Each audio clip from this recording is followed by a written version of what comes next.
നമസ്കാരം എല്ലാവർക്കും not four P S സിയുടെ പുതിയൊരു വീഡിയോയിലേക്ക് സ്വാഗതം. അപ്പം നമ്മൾ 2 ദിവസമായിട്ട് മുൻവർഷ ചോദ്യങ്ങൾ പഠിക്കുകയാണ്. ഇന്ന് നമ്മളുടെ 3-ാമത്തെ ദിവസമാണ്. ഇന്ന് നമ്മൾ 40 ചോദ്യങ്ങളാണ് ചെയ്ത് നോക്കാൻ പോകുന്നത്. അപ്പോൾ നമ്മുടെ വീഡിയോ ആരെങ്കിലും ആദ്യമായിട്ട് കാണുന്നവരുണ്ടെങ്കിൽ പറയാനായിട്ട് നമ്മളൊരു 30 ഡേ ചലഞ്ച് തുടങ്ങിയായിരുന്നു മുൻവർഷ ചോദ്യങ്ങൾ പഠിച്ചുകൊണ്ട്. 2 ദിവസം ഓൾറെഡി കംപ്ലീറ്റ് ആയി. ഇന്ന് 3-ാമത്തെ ദിവസമാണ്. ഈ 2 ദിവസത്തെ വീഡിയോൻ്റെ ഒരു പ്ലേലിസ്റ്റ് ഞാൻ എൻ്റെ ചാനൽ ഇട്ടിട്ടുണ്ട്. അതിൻ്റെ ലിങ്ക് ഞാൻ ഡിസ്ക്രിപ്ഷൻ ബോക്സിൽ എടുത്തേക്കാം. അപ്പോൾ ആദ്യമായിട്ട് കാണുന്നവരുണ്ടെങ്കിൽ ആ 2 വീഡിയോസ് കൂടി ഒന്ന് കാണണം.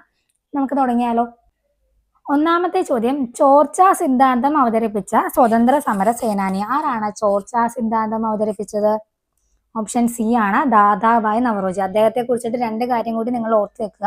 അദ്ദേഹം ഇന്ത്യയുടെ വന്ധ്യ വയോധികൻ എന്നാണ് അറിയപ്പെടുന്നത്. അദ്ദേഹത്തിന്റെ പ്രശസ്തമായ ഒരു പുസ്തകമുണ്ട്, poverty and un British rule in India. ഈ ഒരു പുസ്തകത്തിലൂടെയാണ് അദ്ദേഹം ചോർച്ചാ സിദ്ധാന്തത്തെ ലോകത്തിന് മുന്നിൽ തുറന്നു കാണിച്ചത്. അപ്പോൾ വന്ധ്യ വയോധികനാണ്, ചോർച്ചാ സിദ്ധാന്തം, poverty and un British rule in India. ഈ ഒരു 3 കാര്യം ദാദാഭായ് നവറോജി ആയിട്ട് നിങ്ങൾ ഓർത്ത് വെക്കണം. വേറെ ഒരാളെ കുറിച്ച് കൂടി പഠിച്ചോ, അതാണ് ബാലഗംഗാധര തിലക്. അദ്ദേഹത്തിന്റെ പ്രത്യേകത എന്താണ്? അദ്ദേഹം മിതവാദി വിഭാഗത്തിന്റെ പ്രധാന നേതാവായിരുന്നു. അദ്ദേഹത്തിന് 2 പത്രങ്ങൾ ഉണ്ടായിരുന്നു, മറാത്തയും കേസരിയും. ഈ 2 പത്രങ്ങളും അദ്ദേഹം ആരംഭിച്ചതാണ്. പിന്നെ അദ്ദേഹം പറഞ്ഞൊരു കോട്ടുണ്ട്, സ്വതന്ത്രം എന്റെ ജന്മാവകാശമാണ്, ഞാൻ അത് നേടുക തന്നെ ചെയ്യും എന്ന് പറഞ്ഞത് ആരാണ്? ബാലഗംഗാധര തിലകാണ്. അപ്പോൾ അതും അദ്ദേഹത്തെ കുറിച്ചൊന്ന് ഓർത്തു വെക്കുക. അടുത്തത്, ഇന്ത്യൻ ഭരണഘടനയുടെ ഹൃദയവും ആത്മാവും എന്ന് ഡോക്ടർ BR അംബേദ്കർ വിശേഷിപ്പിച്ച മൗലികാവകാശം. ഇന്ത്യൻ ഭരണഘടനയുടെ ഹൃദയവും ആത്മാവും എന്ന് ഡോക്ടർ BR അംബേദ്കർ വിശേഷിപ്പിച്ച മൗലികാവകാശം ഏതാണ്? ഉത്തരം ഓപ്ഷൻ ബി ആണ്, ഭരണഘടനാപരമായ പരിഹാരങ്ങൾക്കുള്ള അവകാശം. അതിന്റെ ആർട്ടിക്കിൾ ഏതാണ്? ആർട്ടിക്കിൾ 32 ആണ് ഭരണഘടനാപരമായ പരിഹാരങ്ങൾക്കുള്ള അവകാശം വരുന്നത്. അടുത്തത് 3-ാമത്തെ ചോദ്യമാണ്, സ്ത്രീകളുടെ ഉന്നമനത്തിനായിട്ട് ആര്യ മഹിളാ സഭ എന്ന സംഘടന സ്ഥാപിച്ചതാരാണ്? സ്ത്രീകളുടെ ഉന്നമനത്തിനായിട്ട് ആര്യ മഹിളാ സഭ എന്ന സംഘടന ആരാണ് സ്ഥാപിച്ചത്? ആര്യ മഹിളാ സഭ സ്ഥാപിച്ചത് ഉത്തരം ഓപ്ഷൻ ബി ആണ്, പണ്ഡിറ്റ് രമാബായി ആണ്. പണ്ഡിറ്റ് രമാബായി ആണ്. ഏതാണ് വർഷം എന്നറിയോ? 1882 പൂനെയില് ആര്യ മഹിളാ സഭ സ്ഥാപിച്ചത്. സ്ത്രീകളുടെ എന്ന് പറയുമ്പോൾ പ്രത്യേകിച്ച് വിധവകളുടെ വിദ്യാഭ്യാസത്തിനും ഉന്നമനത്തിനും വേണ്ടിയിട്ടാണ് 1882 പൂനെയിൽ വെച്ചിട്ട് ആര്യ മഹിളാ സഭ പണ്ഡിറ്റ് രമാബായി സ്ഥാപിച്ചത്. ഇനി ഇതിൻ്റെ അകത്ത് വേറൊരു അക്കാമ ചെറിയാനെ കുറിച്ച് പറഞ്ഞിട്ടുണ്ട്. അക്കാമ ചെറിയാനെ കുറിച്ച് നിങ്ങൾ ഈ ഒരു കാര്യം ഓർത്തു വെക്കണം. തിരുവിതാംകൂറിന്റെ ഝാൻസി റാണി എന്ന് ഗാന്ധിജി വിശേഷിപ്പിച്ചത് അക്കാമ ചെറിയാനെയാണ്. പിന്നെ ആനി ബെസന്റിന്റെ പ്രത്യേകത എന്താണ്? ഹോം റൂൾ പ്രസ്ഥാനം ആരംഭിച്ചത് ആനി ബെസന്റ് ആണ്. അപ്പൊ അതും ഓർത്തു വെക്കുക. അടുത്തത്, ഭരണഘടനാ ഭേദഗതികളിലൂടെ മൗലികാവകാശങ്ങളിൽ കൂട്ടിച്ചേർക്കുകയും ഒഴിവാക്കപ്പെടുകയും ചെയ്ത അവകാശങ്ങൾ ഏതെല്ലാമാണ്? ഭരണഘടനാ ഭേദഗതികളിലൂടെ മൗലികാവകാശങ്ങളിൽ കൂട്ടിച്ചേർക്കപ്പെടുകയും ഒഴിവാക്കപ്പെടുകയും ചെയ്ത അവകാശം ഏതൊക്കെയാണ്? ഓപ്ഷൻ ഡി ആണ്, വിദ്യാഭ്യാസത്തിനും സ്വത്തിനും. അപ്പോൾ വിദ്യാഭ്യാസത്തിനും സ്വത്തിനുമുള്ള 2 അവകാശങ്ങളാണ് കൂട്ടിച്ചേർക്കുകയും ഒഴിവാക്കപ്പെടുകയും ചെയ്തത്. വിദ്യാഭ്യാസത്തിനുള്ള അവകാശം 2002 86-ാം ഭേദഗതിയിലൂടെ കൂട്ടിച്ചേർത്തു. ഇനി സ്വത്തിനുള്ള അവകാശത്തെ 1978 വർഷം ഏതാണ്? 1978 44-ാം ഭേദഗതിയിലൂടെ സ്വത്തിനുള്ള അവകാശത്തെ നീക്കം ചെയ്തു. ഇപ്പൊ സ്വത്തിനുള്ള അവകാശം ഒരു നിയമാവകാശമാണ്. ആർട്ടിക്കിൾ ഏതാണ്? 300A. ക്ലിയർ ആയല്ലോ. അടുത്തത് 5-ാമത്തെ ചോദ്യമാണ്, താഴെ തന്നിരിക്കുന്ന സൂചനകൾ ഏത് സ്വതന്ത്ര സമര പ്രസ്ഥാനവുമായി ബന്ധപ്പെട്ടിട്ടുള്ളതാണ്? താഴെ തന്നിരിക്കുന്ന സൂചനകൾ ഏത് സ്വതന്ത്ര സമര പ്രസ്ഥാനവുമായി ബന്ധപ്പെട്ടതാണ്? സൂചനകളൊന്ന് വായിച്ചാലോ. 1885 ബോംബെയില് ആദ്യ സമ്മേളനം, ആദ്യ അധ്യക്ഷൻ WC ബാനർജി, ജാതിമത പ്രാദേശിക ചിന്തകൾക്ക് അതീതമായി ദേശീയ ബോധം വളർത്തുക, മിതവാദികൾ തീവ്രവാദികൾ എന്നിങ്ങനെ 2 ചിന്താധാരകൾ ഉടലെടുത്തു. ഇതെല്ലാം പറഞ്ഞിരിക്കുന്നത് ഏത് പ്രസ്ഥാനത്തിനെ കുറിച്ചിട്ടാണ്? ഏത് പ്രസ്ഥാനമാണ്? ഉത്തരം ഓപ്ഷൻ ഡി ആണ്, ഇന്ത്യൻ നാഷണൽ കോൺഗ്രസ്, INC യെ കുറിച്ചിട്ടാണ് ഈ പറഞ്ഞിട്ടുള്ളത്. INC ഏത് വർഷമാണ് ആദ്യമായിട്ട് സമ്മേളിച്ചത്? 1885 ബോംബെയിലാണ്. ഇനി അതിന്റെ ആദ്യത്തെ അധ്യക്ഷൻ ആരായിരുന്നു? WC ബാനർജി ആയിരുന്നു. അടുത്ത ചോദ്യം, ഭരണഘടനാ ദിനം എന്നാണ്? ഭരണഘടനാ ദിനം എന്നാണ്? ഓപ്ഷൻ ബി ആണ്, നവംബർ 26. എന്നാണ് ഭരണഘടനാ ദിനമായിട്ട് ആചരിക്കുന്നത്? നവംബർ 26-നാണ് ഭരണഘടനാ ദിനമായിട്ട് ആചരിക്കുന്നത്. എന്തായിരുന്നു കാര്യം? 1949 നവംബർ 26-നാണ് ഇന്ത്യയുടെ ഭരണഘടനയെ ഭരണഘടനാ നിർമ്മാണ സമിതി അംഗീകരിച്ചത്. അപ്പൊ അതിന്റെ ഓർമ്മയ്ക്ക് വേണ്ടിയിട്ടാണ് എല്ലാ വർഷവും നവംബർ 26-ന് ഭരണഘടനാ ദിനമായിട്ട് ആചരിക്കുന്നത്. ഇനി ഏത് വർഷം തൊട്ടാണ് ഇത് ആചരിച്ചു തുടങ്ങിയതെന്ന് അറിയോ? 2015 തൊട്ടാണ് ഇങ്ങനെ ആചരിക്കാൻ തുടങ്ങിയത്. അടുത്തത്, ഏത് ഭരണഘടനാ ഭേദഗതിയെയാണ് ചെറു ഭരണഘടന എന്ന് വിളിക്കുന്നത്? ഏത് ഭരണഘടനാ ഭേദഗതിയെയാണ് ചെറു ഭരണഘടന എന്ന് വിളിക്കുന്നത്? ഏത് ഭേദഗതിയാണ്? ഓപ്ഷൻ സി ആണ് 42-ാം ഭേദഗതിയാണ്. വർഷം ഏതാണ്? 42-ന്റെ വർഷം ഏതാണ്? 1976. വർഷം ഏതാണ്? 1976-ലെ 42-ാം ഭരണഘടനാ ഭേദഗതിയാണ് ചെറു ഭരണഘടനാ ഭേദഗതി എന്ന് വിളിക്കുന്നത്. 1976 കേട്ടോ. അടുത്തത്, ഇന്ത്യൻ പത്രപ്രവർത്തനത്തിന് തുടക്കം കുറിച്ച സാമൂഹ്യ പരിഷ്കർത്താവ് ആരാണ്? ഇന്ത്യൻ പത്രപ്രവർത്തനത്തിന് തുടക്കം കുറിച്ച സാമൂഹ്യ പരിഷ്കർത്താവ് ആരാണ്? ഓപ്ഷൻ എ ആണ് രാജാറാം മോഹൻ റായ്. രാജാറാം മോഹൻ റായ് ആണ് ഇന്ത്യൻ പത്രപ്രവർത്തനത്തിന് തുടക്കം കുറിച്ച സാമൂഹ്യ പരിഷ്കർത്താവ്. ഇന്ത്യൻ ദേശീയ പത്രപ്രവർത്തനത്തിന്റെ പിതാവ് എന്നറിയപ്പെടുന്നത് രാജാറാം മോഹൻ റായ് ആണ്. അപ്പൊ അതും ക്ലിയർ ആയല്ലോ. എക്സ്ട്രാ 2-3 ഫാക്ട്സ് പറഞ്ഞു പോകുന്നത് നമുക്ക് ഇനിയിപ്പോൾ 1 മാസം സമയമേ ഉള്ളൂ. അപ്പൊ നമ്മൾ കൂടുതൽ കിട്ടുന്ന ഫാക്ട്സ് എല്ലാം കിട്ടിയിരുന്നോട്ടെ എന്നുള്ള രീതിയിലാണ് പറയുന്നത്. കൂടുതൽ പറഞ്ഞു കഴിഞ്ഞാൽ അതും വീഡിയോ ലാഗായി പോകും. അപ്പോൾ ചിലർക്കത് എല്ലാവർക്കും റിലേറ്റഡ് ഫാക്ട്സ് വേണമെന്നില്ല. എന്നാൽ റിലേറ്റഡ് ഫാക്ട്സ് ഉൾപ്പെടുത്താൻ പറയുന്നവരുണ്ട്. അപ്പം നിങ്ങളൊന്ന് നിങ്ങളുടെ അഭിപ്രായം പറയുക. കൂടുതൽ പറയണമെന്നാണെങ്കിൽ അങ്ങനെ പറയാം, അല്ലെന്നാണെങ്കിൽ നമുക്ക് ജസ്റ്റ് എടുത്ത ക്വസ്റ്റ്യനും ആൻസറും വായിച്ചു പോകാം കേട്ടോ. അടുത്തത്, 9-ാമത്തെ ചോദ്യം, ഗാന്ധിജി നിസ്സഹകരണ പ്രസ്ഥാനം പൂർണ്ണമായി നിർത്തിവെക്കാൻ കാരണമായ സംഭവം.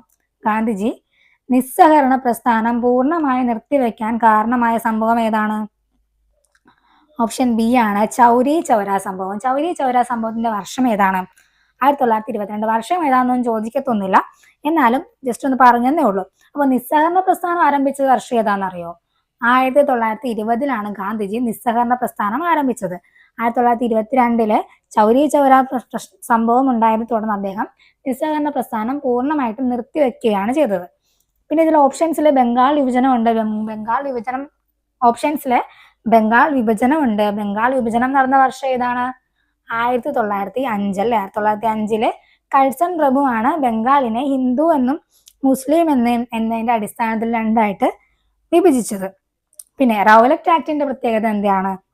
വാറണ്ട് ഇല്ലാതെ ഏതൊരു ഇന്ത്യക്കാരനെയും അറസ്റ്റ് ചെയ്യാനും തടവിൽ വെക്കാനും ബ്രിട്ടീഷ് ഗവൺമെന്റ് പാസാക്കിയ കരി നിയമമാണ് റൗലറ്റ് ആക്ട്. വർഷം 1919. 1919-ൽ തന്നെ നടന്ന വേറൊരു കാര്യമാണ് ജാലിയൻ വാലാബാഗ് കൂട്ടക്കൊല. അപ്പൊ അത് മനസ്സിലായല്ലോ. അടുത്തത് 10-ാമത്തെ ചോദ്യമാണ്, ഭരണഘടന ഭേദഗതി ചെയ്യാനുള്ള അധികാരം ആർക്കാണ്? ഭരണഘടന ഭേദഗതി ചെയ്യാനുള്ള അധികാരം ആർക്കാണ്? ഓപ്ഷൻ സി ആണ് പാർലമെന്റിനാണ് അധികാരം. ഈ ഒരു അധികാരത്തെ കുറിച്ച് പറയുന്ന ആർട്ടിക്കിൾ എവിടെയാണ്? ആർട്ടിക്കിൾ 368-ലാണ് ഈ ഒരു അധികാരത്തെ കുറിച്ച് പ്രതിപാദിക്കുന്നത്. അടുത്തത്, വൈക്കം സത്യാഗ്രഹം നടന്ന വർഷം. വൈക്കം സത്യാഗ്രഹം നടന്ന വർഷം ഏതാണ്? ഓപ്ഷൻ എ ആണ് 1925. പഠിച്ചു വെച്ചു. 1925-ലാണ് വൈക്കം സത്യാഗ്രഹം നടന്നത്. ആരംഭിച്ചത് 1924 മാർച്ചിലാണ് ഈ ഒരു സത്യാഗ്രഹം ആരംഭിച്ചത്. കറക്റ്റ് പറഞ്ഞു കഴിഞ്ഞാൽ 1924 മാർച്ച് 30-ന് ആരംഭിച്ചിട്ട് 1925 നവംബർ 23-നാണ് ഈ ഒരു സത്യാഗ്രഹം അവസാനിച്ചത്. അടുത്ത ചോദ്യം, ആധുനിക കാലത്തെ മഹാത്ഭുതം എന്ന് ഗാന്ധിജി വിശേഷിപ്പിച്ചത്. ആധുനിക കാലത്തെ മഹാത്ഭുതം എന്ന് ഗാന്ധിജി വിശേഷിപ്പിച്ചത് എന്തിനെയാണ്? PSC പലവട്ടം ചോദിച്ചിട്ടുണ്ട്. എന്തിനെയാണ്? ഉത്തരം ഓപ്ഷൻ ഡി ആണ് ക്ഷേത്രപ്രവേശന വിളംബരം. ക്ഷേത്രപ്രവേശന വിളംബരത്തെയാണ് ആധുനിക കാലത്തെ മഹാത്ഭുതം എന്ന് ഗാന്ധിജി വിശേഷിപ്പിച്ചത്. ക്ഷേത്രപ്രവേശന വിളംബരം പുറപ്പെടുവിച്ച ഭരണാധികാരി ആരാണ്? ചിത്തിര തിരുനാൾ ബാലരാമവർമ്മയാണ് 1936-ല് ക്ഷേത്രപ്രവേശന വിളംബരം പുറപ്പെടുവിച്ചത്. 13-ാമത്തെ ചോദ്യം, തിരുവിതാംകൂറിൽ വില്ലുവണ്ടി യാത്ര നടത്തി ചരിത്രം സൃഷ്ടിച്ച സാമൂഹ്യ പരിഷ്കർത്താവ്. തിരുവിതാംകൂറില് വില്ലുവണ്ടി യാത്ര നടത്തി ചരിത്രം സൃഷ്ടിച്ച സാമൂഹ്യ പരിഷ്കർത്താവ് ആരാണ് വില്ലുവണ്ടി യാത്ര നടത്തിയത്? ഓപ്ഷൻ സി ആണ് അയ്യങ്കാളിയാണ് വില്ലുവണ്ടി യാത്ര നടത്തിയത്. അടുത്ത ചോദ്യം, വൈക്കം സത്യാഗ്രഹത്തിനോടുള്ള ഐക്യദാർഢ്യം പ്രകടിപ്പിക്കുന്നതിന് സവർണ ജാഥ നടത്തിയ നവോത്ഥാന നായകൻ. വൈക്കം സത്യാഗ്രഹത്തിനോട് അനുകൂലിച്ചുകൊണ്ട് സവർണ ജാഥ നടത്തിയ നവോത്ഥാന നായകൻ ആരാണ്? ഓപ്ഷൻ സി ആണ് മന്നത്ത് പത്മനാഭൻ. എവിടെ നിന്നാണ്? വൈക്കത്ത് നിന്ന് തിരുവനന്തപുരത്തേക്കാണ് അദ്ദേഹം സവർണ ജാഥ നടത്തിയത്. അടുത്തത്, വരിക വരിക സഹചരെ സഹന സമര സമയമായി. ഈ സമരഗാനം ഏത് സമരവുമായി ബന്ധപ്പെട്ടതാണ്? വരിക വരിക സഹചരെ സഹന സമര സമയമായി ഏത് സമരവുമായി ബന്ധപ്പെട്ടതാണ്? ഓപ്ഷൻ സി ആണല്ലേ, ഉപ്പ് സത്യാഗ്രഹവുമായിട്ട് ബന്ധപ്പെട്ടതാണ് ഈ ഒരു വരികൾ. ഇത് ആരുടെ വരികളാണ്? അംശി നാരായണ പിള്ളയുടെ വരികളാണ് അല്ലേ. അടുത്ത ചോദ്യം, സ്വതന്ത്രാനന്തരം ഇന്ത്യ പാകിസ്ഥാൻ അതിർത്തി രേഖ നിർണയിച്ച കമ്മീഷന്റെ തലവൻ ആരാണ്? സ്വതന്ത്രാനന്തരം ഇന്ത്യ പാകിസ്ഥാൻ അതിർത്തി രേഖ നിർണയിച്ച കമ്മീഷന്റെ തലവൻ ആരാണ്? ഓപ്ഷൻ ഡി ആണ് sir Cyril Radcliffe. Sir Cyril Radcliffe ആണ് ഇന്ത്യ പാകിസ്ഥാൻ അതിർത്തി രേഖ നിർണയിച്ച കമ്മീഷന്റെ തലവൻ. അടുത്തത്, ഇന്ത്യൻ നാട്ടുരാജ്യങ്ങളുടെ സംയോജനം വഴി ഇന്ത്യൻ യൂണിയൻ കെട്ടിപ്പടുത്താൻ സംഭാവന നൽകിയ സ്വതന്ത്ര സമര സേനാനി. ഇന്ത്യൻ നാട്ടുരാജ്യങ്ങളുടെ സംയോജനം വഴി ഇന്ത്യൻ യൂണിയൻ കെട്ടിപ്പടുത്താൻ സംഭാവന നൽകിയ സ്വതന്ത്ര സമര സേനാനി ആരാണ്? ഓപ്ഷൻ ബി ആണ് സർദാർ വല്ലഭായ് പട്ടേൽ. ആരാണ്? സർദാർ വല്ലഭായ് പട്ടേൽ. സ്വാതന്ത്ര്യം ലഭിക്കുമ്പോൾ ഇന്ത്യയിലെ 500-ലധികം നാട്ടുരാജ്യങ്ങൾ ഉണ്ടായിരുന്നു. ഇവയെ ഇന്ത്യൻ യൂണിയനിൽ ലയിപ്പിക്കുന്നതിൽ മുഖ്യ പങ്ക് വഹിച്ച വ്യക്തിയാണ് സർദാർ വല്ലഭായ് പട്ടേൽ. ഇന്ത്യയുടെ ഉരുക്കു മനുഷ്യൻ എന്നാണ് അദ്ദേഹം അറിയപ്പെടുന്നത് അല്ലെ. അദ്ദേഹത്തെ സഹായിച്ച സെക്രട്ടറി ആയിരുന്നു VP മേനോൻ. അദ്ദേഹം ഒരു മലയാളിയാണ്. അപ്പൊ അതൊക്കെ ഒന്ന് ഓർത്ത് വെച്ചേക്കുക, ആ ഒരു പേരുകൾ സർദാർ വല്ലഭായ് പട്ടേല്, VP മേനോൻ, ഈ പേരുകളൊക്കെ ഓർത്ത് വെച്ചോളുക, PSC ചോദിക്കാറുണ്ട്. അടുത്തത്, ഭിലായ് ഇരുമ്പുരുക്ക് വ്യവസായശാലയുടെ നിർമ്മാണത്തിൽ സഹായിച്ച വിദേശ രാജ്യം. ഭിലായ് ഇരുമ്പുരുക്ക് വ്യവസായശാലയുടെ നിർമ്മാണത്തിൽ സഹായിച്ച വിദേശ രാജ്യം ഏതാണ്? ഓപ്ഷൻ സി ആണ് സോവിയറ്റ് യൂണിയൻ ആണ്. സോവിയറ്റ് യൂണിയൻ ആണ് ഭിലായ് ഇരുമ്പുരുക്ക് വ്യവസായശാലയുടെ നിർമ്മാണത്തിൽ സഹായിച്ച വിദേശ രാജ്യം. സോവിയറ്റ് യൂണിയനെ കുറിച്ച് നമ്മൾ കഴിഞ്ഞ ക്ലാസ്സിൽ ഒരു കാര്യം പഠിച്ചിട്ടുണ്ടായിരുന്നു. എന്തായിരുന്നു? മൗലിക കടമകൾ എന്ന ആശയം കടമെടുത്തത് സോവിയറ്റ് യൂണിയനിൽ നിന്നായിരുന്നു. അപ്പൊ അതും ഓർമ്മയുണ്ടല്ലോ അല്ലേ. അടുത്തത്, സ്വതന്ത്രാനന്തര ഇന്ത്യയുടെ ആദ്യ രാഷ്ട്രപതി ആരായിരുന്നു? സ്വതന്ത്രാനന്തര ഇന്ത്യയുടെ ആദ്യ രാഷ്ട്രപതി ആരായിരുന്നു? ഉത്തരം ഓപ്ഷൻ ബി ആണ് ഡോക്ടർ രാജേന്ദ്ര പ്രസാദ്. ഡോക്ടർ രാജേന്ദ്ര പ്രസാദ് ആണ് സ്വതന്ത്രാനന്തര ഇന്ത്യയുടെ ആദ്യ രാഷ്ട്രപതി. അദ്ദേഹത്തിന് വേറൊരു പ്രത്യേകത കൂടിയുണ്ട്. ഏറ്റവും കൂടുതൽ കാലം ഇന്ത്യയുടെ രാഷ്ട്രപതി പദവിയിൽ ഇരുന്ന വ്യക്തിയും അദ്ദേഹം തന്നെയായിരുന്നു. പിന്നെ ഇന്ത്യൻ ഭരണഘടനാ നിർമ്മാണ സമിതിയുടെ സ്ഥിരം അധ്യക്ഷൻ ആരെന്ന് ചോദിച്ചു കഴിഞ്ഞാലും അതിന്റെ ഉത്തരം ഡോക്ടർ രാജേന്ദ്ര പ്രസാദ് ആണ്. അടുത്തത്, ഇന്ത്യൻ ഭരണഘടനയുടെ ശില്പി എന്നറിയപ്പെടുന്ന വ്യക്തി ആരാണ്? ഇന്ത്യൻ ഭരണഘടനയുടെ ശില്പി എന്നറിയപ്പെടുന്ന വ്യക്തി ആരാണ്? ഓപ്ഷൻ എ ആണ് ഡോക്ടർ BR അംബേദ്കർ. ആരാണ്? ഡോക്ടർ BR അംബേദ്കർ ആണ് ഇന്ത്യൻ ഭരണഘടനയുടെ ശില്പി എന്നറിയപ്പെടുന്നത്. അടുത്തത്, ഇന്ത്യൻ സമ്പദ് വ്യവസ്ഥയുടെ നട്ടെല്ല് എന്നറിയപ്പെടുന്ന പ്രദേശം. ഇന്ത്യൻ സമ്പദ് വ്യവസ്ഥയുടെ നട്ടെല്ല് എന്നറിയപ്പെടുന്ന പ്രദേശം ഏതാണ്? ഓപ്ഷൻ സി ആണ് ഉത്തര മഹാസമതലം. ഏതാണ്? ഉത്തര മഹാസമതലമാണ് ഇന്ത്യൻ സമ്പദ് വ്യവസ്ഥയുടെ നട്ടെല്ല് എന്നറിയപ്പെടുന്നത്. അടുത്ത ചോദ്യം, തമിഴ്നാട് തീരത്ത് ഏറ്റവും കൂടുതൽ മഴ ലഭിക്കുന്നത് ഏത് മൺസൂണിൽ നിന്നാണ്? തമിഴ്നാട് തീരത്ത് ഏറ്റവും കൂടുതൽ മഴ ലഭിക്കുന്നത് ഏത് മൺസൂണിൽ നിന്നാണ്? ഓപ്ഷൻ ബി ആണ് വടക്ക് കിഴക്കൻ മൺസൂൺ. വടക്ക് കിഴക്കൻ മൺസൂൺ സമയത്താണ് തമിഴ്നാട് തീരത്ത് ഏറ്റവും കൂടുതൽ മഴ ലഭിക്കുന്നത്. അടുത്ത ചോദ്യം, ഇന്ത്യയിലെ ആദ്യത്തെ ഓപ്പൺ റോക്ക് മ്യൂസിയം എവിടെയാണ് സ്ഥാപിക്കപ്പെട്ടത്? ഇന്ത്യയിലെ ആദ്യത്തെ ഓപ്പൺ റോക്ക് മ്യൂസിയം എവിടെയാണ് സ്ഥാപിക്കപ്പെട്ടത്? ഓപ്ഷൻ എ ആണ് ഹൈദരാബാദ് ആണ്. ഹൈദരാബാദിലാണ് ഇന്ത്യയിലെ ആദ്യത്തെ ഓപ്പൺ റോക്ക് മ്യൂസിയം സ്ഥാപിക്കപ്പെട്ടത്. അടുത്തത്, പശ്ചിമഘട്ടവും പൂർവ്വഘട്ടവും സന്ധിക്കുന്ന പ്രദേശം ഏതാണ്? പശ്ചിമഘട്ടവും പൂർവ്വഘട്ടവും സന്ധിക്കുന്ന പ്രദേശം എവിടെയാണ്? ഏതാണ്? ഓപ്ഷൻ ഡി ആണ് നീലഗിരി കുന്നുകൾ. നീലഗിരി കുന്നുകളിലാണ് പശ്ചിമഘട്ടവും പൂർവ്വഘട്ടവും സന്ധിക്കുന്നത്. അടുത്തത്, യുനെസ്കോയുടെ സാംസ്കാരിക പൈതൃക പട്ടികയിൽ ഉൾപ്പെടുത്താൻ 2022 ഇന്ത്യ നാമനിർദ്ദേശം ചെയ്ത നൃത്തരൂപം ഗർഭ ഏത് സംസ്ഥാനത്തിൽ നിന്നാണ്? യുനെസ്കോയുടെ സാംസ്കാരിക പൈതൃക പട്ടികയിൽ ഉൾപ്പെടുത്താൻ 2022 ഇന്ത്യ നാമനിർദ്ദേശം ചെയ്ത നൃത്തരൂപമാണ് ഗർഭ. ഇത് ഏത് സംസ്ഥാനത്തെ എന്നാണ് ചോദ്യം. ഏതാണ്? ഓപ്ഷൻ സി ആണ് ഗുജറാത്തിലെ നൃത്തരൂപമാണ് ഗർഭ. അടുത്തത്, ഇന്ത്യയിലെ ആദ്യത്തെ solar wind inverter power house നിലവിൽ വന്നത് എവിടെയാണ്? ഇന്ത്യയിലെ ആദ്യത്തെ solar wind inverter power house എവിടെയാണ് നിലവിൽ വന്നത്? ഓപ്ഷൻ എ ആണ് നെടുങ്കണ്ടം. നെടുങ്കണ്ടത്താണ് നിലവിൽ വന്നത്. അടുത്തത് കേരള ജോഗ്രഫിയിലെ ചോദ്യങ്ങളാണ്. കേരളത്തിലെ മനുഷ്യനിർമ്മിത തടാകം ഏത്? കേരളത്തിലെ മനുഷ്യനിർമ്മിത തടാകം ഏതാണ്? ഓപ്ഷൻ എ ആണ് മാനാഞ്ചിറ തടാകം. ഏത് ജില്ലയിലാണ് സ്ഥിതി ചെയ്യുന്നത്? കോഴിക്കോട് ജില്ലയിലാണ്. അടുത്ത ചോദ്യം, ഒക്ടോബർ നവംബർ മാസങ്ങളിൽ കേരളത്തിന് അനുഭവപ്പെടുന്ന മൺസൂൺ ഏതാണ്? ഒക്ടോബർ നവംബർ മാസങ്ങളിൽ കേരളത്തിന് അനുഭവപ്പെടുന്ന മൺസൂൺ ഏതാണ്? ഓപ്ഷൻ എ ആണ് വടക്ക് കിഴക്കൻ മൺസൂൺ. വടക്ക് കിഴക്കൻ മൺസൂൺ ആണ് ഒക്ടോബർ നവംബർ മാസങ്ങളിൽ കേരളത്തിന് അനുഭവപ്പെടുന്നത്. ഈ മൺസൂണിന് അറിയപ്പെടുന്ന മറ്റൊരു പേരാണ് തുലാവർഷം എന്ന്. തുലാവർഷം എന്നറിയപ്പെടുന്നതാണ് വടക്ക് കിഴക്കൻ മൺസൂൺ. അടുത്തത്, പാലക്കാട് ചുരത്തിലൂടെ കടന്നു പോകുന്ന ദേശീയപാത. പാലക്കാട് ചുരത്തിലൂടെ കടന്നു പോകുന്ന ദേശീയപാത ഏതാണ്? അപ്പോൾ പാലക്കാട് ചുരത്തിലൂടെ കടന്നു പോകുന്ന ദേശീയപാതയാണ് NH 544. ഏതാണ്? NH 544. പഴയ പേരെന്തായിരുന്നു?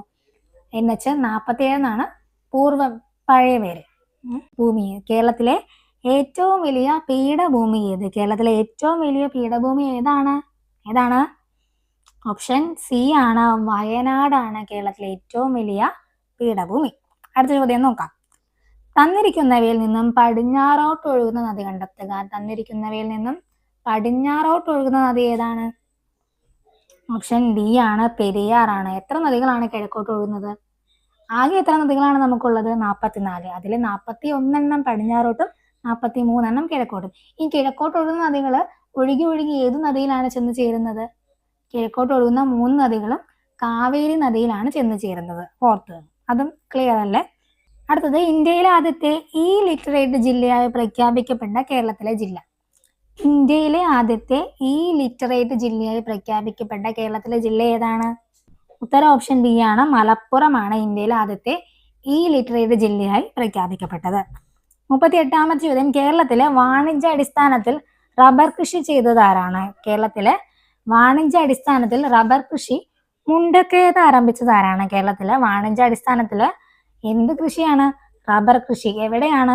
മുണ്ടക്കയത്ത് ആരംഭിച്ചത് ആരെന്നാണ് ചോദ്യം. ഉത്തരം വരുന്നത് option C, John Joseph Murphy. ആരാണ്?